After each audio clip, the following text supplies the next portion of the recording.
right, time for sports. Myra's here with that. Mine. Soccer time for you, Hudson.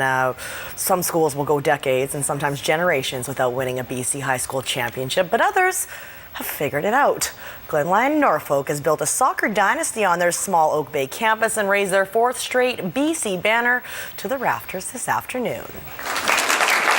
They're getting pretty good at this, making 4 straight titles and 6 overall under soccer director Hugh Williams.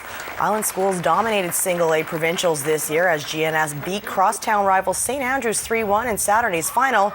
Sweet redemption for the Griffins, who were bested by St. Andrews in the Colonist Cup semifinals last week.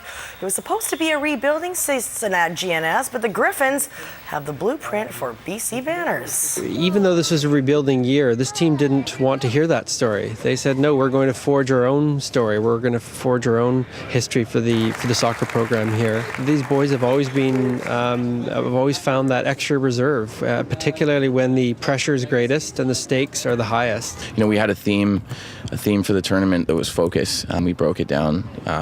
Each letter had a different word, and the last for the final S was sacrifice, and I think it just epitomized what these guys have sacrificed for the team. It was our turf.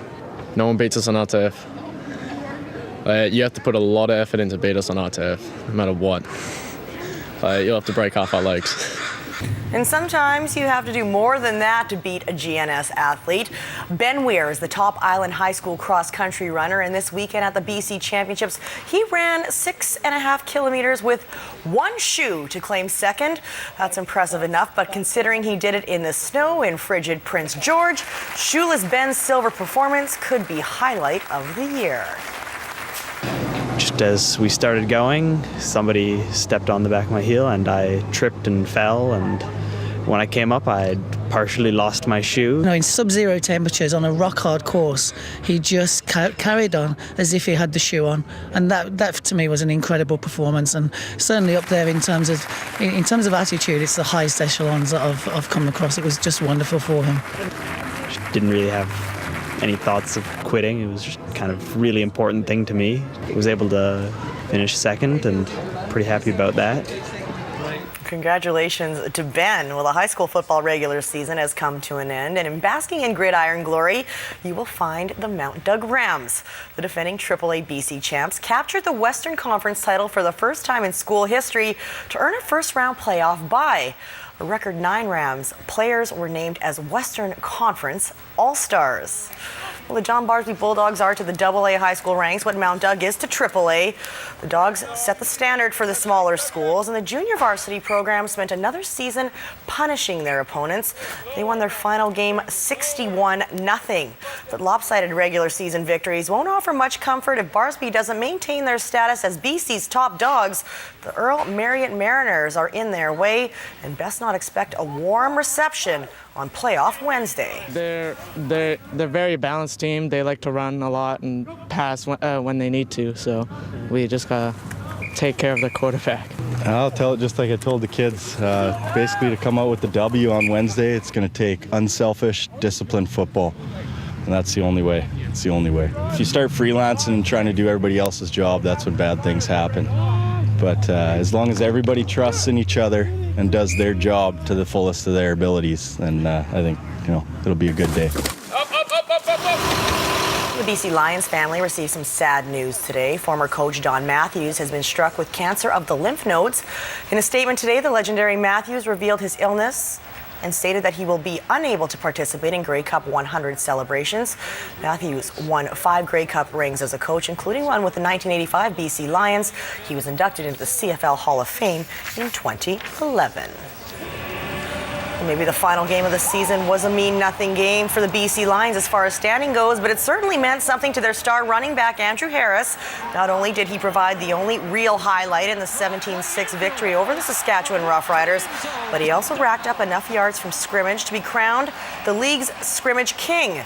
Harris finished with 1,830 total yards to edge rushing rival John Cornish of the Calgary Stampeders for the honor. Both running backs are the league's top candidates for Canadian Player of the Year, but only one will be nominated. The West Division's top Canadian will be announced on Wednesday. It means a lot. It's such a long season, such a long grind. There's so many good guys that were in the running. So for me, there's a lot of pride that goes along with it. But we got 2 more games, and that's the biggest thing. Get these next 2 wins, and I'm just so happy that we've come this far. It was a rough weekend in Portland for the Victoria Royals. They dropped both their games to the defending Western Conference champions, both 6-2 decisions. The Royals are riding a 4-game losing skid into Alberta. Wednesday, they face the red-hot Lethbridge Hurricanes, a team that has garnered points in 5 straight outings. Things are starting to get very interesting in the BCHL Island Division. The Victoria Grizzlies continue to lead the way with their 28 points, but thanks to a big weekend, the Nanaimo Clippers have gained some ground on Bill Bestwick and the boys. They took 5 of a possible 6 points off some interior conference teams, highlighted by a 2-0 shutout of the West Kelowna Warriors yesterday afternoon. Probably our best effort of the weekend, even though it was our 3rd game in 2.5 days. The guys were very resilient. They adapted to, playing once again a different team that we haven't, had any history with. So they did a good job of adjusting and sticking to our game plan and execution. Hopefully we found our consistency and we can continue to improve on our consistency and not get complacent with just gaining points every weekend, but, growing and becoming a better, more complete hockey club. And that's what we're going to strive for once again, starting tomorrow in practice and looking forward to the weekend. Congrats to the Clippers. Big Monday night matchup. Who'd you take, Drew Brees or Michael Vick?